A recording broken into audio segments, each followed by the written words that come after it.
Hello and welcome back to my channel. My name is Anna from Cask Quill, and today I have a little bit of an October wrap-up to give you. So this month was the month of Halloween, so I tried to stick to sort of some kind of spooky, scary books. I mentioned quite a few of these in my last video, which was about Halloween books or scary books for those that don't especially love to be super terrified. So you can check those out in more detail if you would like. I can leave a link for that if you would like in the description. So I actually started the month of October in not much of a reading mood, but I was just finishing up reading Harry Potter and the Sorcerer's Stone. And then I believe I took a bit of a reading hiatus. I don't remember what I was doing instead, probably watching Netflix or something. You know.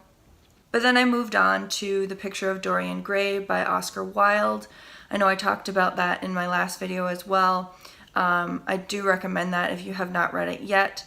It was one that I had put on my list of 30 books to read before I turned 30, and I didn't quite make it to that one before my birthday, but I got to it now. It was a little bit different than I expected, actually, but it definitely was satisfying to read and hit kind of what I was expecting from it in other ways. So after finishing Dorian Gray, I moved on to participate in the 8 in Boo readathon that was going on, hosted by 25 and 5. And that was really fun. It was just sort of a weekend of reading for 8 hours of spooky stories or whatever you wanted to, but I went with the spooky stories. So I finished Dorian Gray during that time, and then also read the Shadow over Innsmouth by H.P. Lovecraft, and I also read, I did an audio book of Macbeth at that time, and I always kind of like to reread Macbeth during this time of year if I can. Doesn't happen every year, but it is probably up there in terms of my favorite Shakespeare plays, and it just, is a good October Halloween type of read. So I did an audiobook of that during that same weekend for 8 and Boo, and I did a little waltz around my neighborhood and whatnot.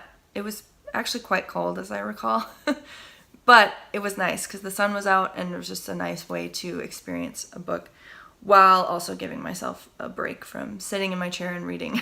Then when I returned from my walk with Macbeth, I was ready to start reading some stories from the Penguin Book of Hell, which is something that I picked up in Colorado when I was there visiting a friend, and I really thought it looked very intriguing. It has sort of a bunch of different mythologies or stories about hell through the years and through different traditions and mythologies and religions and whatnot. So I started reading that, which was really interesting, but then took a break from that in order to probably eat. And then at the same time, I was watching an adaptation of a few of Poe's stories, which ended up being like the perfect thing that I was in the mood for at the time. I'm trying to remember what it was called, like Fantastical Stories or something like that. It's on Netflix. I assume if maybe you just, type in Edgar Allan Poe or something like that, it might come up. I'll try to remember to leave the name in the description box below if I can be bothered. But that was really fun because there were some fun narrators for it, like I think Bela Lugosi was one, and Christopher Lee, which, amazing, and Guillermo del Toro did one.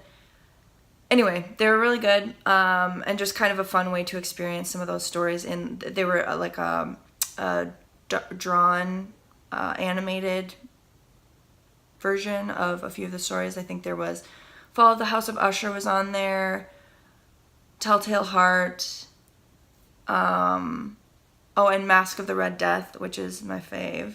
And I can't remember what the other one was. It was one of the, maybe not quite as popular ones, but I can't remember which one. Oh, and there was a version of The Pit and the Pendulum as well. That was a pretty good one. So if you would be interested, probably check that out. It's just kind of a fun little thing to watch if you like, you know, those stories anyway. And once that weekend of spooky reading was over, I didn't do a whole lot of reading after that. I spent a little more time with the Penguin Book of Hell, which I wish I had here to show you. Sorry. There's a picture of it on my Instagram if you're interested, which is just at Cask Quill. I also have my links in the description.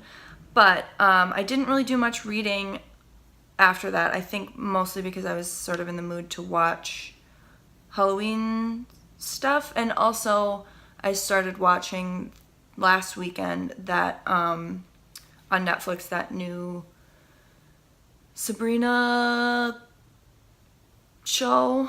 I forget what it's called, like The Chilling Adventures of Sabrina the Teenage Witch, or just Sabrina. Anyway, I started watching that, and also, you know, did another pretty deep dive into Bake Off. So that just keeps you busy, you know? Anyway, I didn't do a whole lot of reading, but last night, which I can't remember what day I'm going to put this up, but last night for me was Halloween, which is technically still October, and I started reading Strange the Dreamer by Laini Taylor. And so far, I am enjoying that. I'm not very far in at all, but already I can tell that the writing style is just super beautiful and enjoyable to read. I've had so many people say that that's one of their favorites that they've read in the past year or so.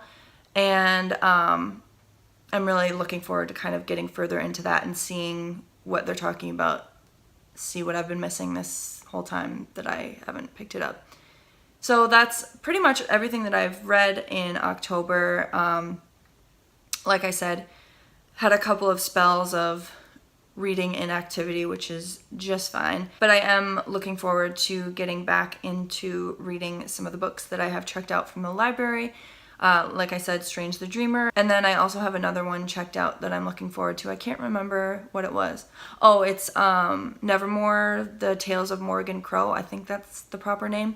That Lauren over at Lauren in the Books has been recommending left, right, and center. It sounds like it'll be kind of up my alley, and still I think kind of a good time of year to read it. And then I guess the second book has also come out. Can't remember the name of that one. Wundersmith, perhaps. And so that is one I would like to get soon too, if this one goes well, which I assume that it will.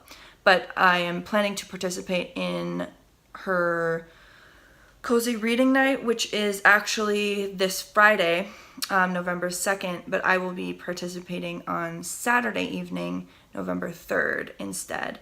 If you want to check that out, I will leave a description link as well about her channel or her cozy reading night event. So if you haven't heard of that before, I've talked about it before on this channel. But if you haven't heard of it, you can go check it out. So that does it for my October wrap. I will see you probably pretty soon because I have got a few other videos in the works, so look out for those. But in the meantime, I hope you have a fantastic day, and I will see you again very soon. If you enjoyed this video, please do give it a thumbs up and subscribe if you would like to my channel. Feel free to come and visit me on my Instagram if you do not already follow me. Or also you can check out my website and blog, which is caskquill.com. You can also find there a link to my Etsy shop where I have several different camp mugs and tote bags for sale. I would also love to hear in the comments what your favorite read of October was. I think if I had to pick a favorite from my own, I would probably say The Picture of Dorian Gray, just because that was one of the few that wasn't a reread for me, and I did really enjoy reading it. And if you've read any of the books that I mentioned, I'd love to hear whether you enjoyed them or not, what you thought of them. Thank you so much for watching, and I will see you next time. Bye!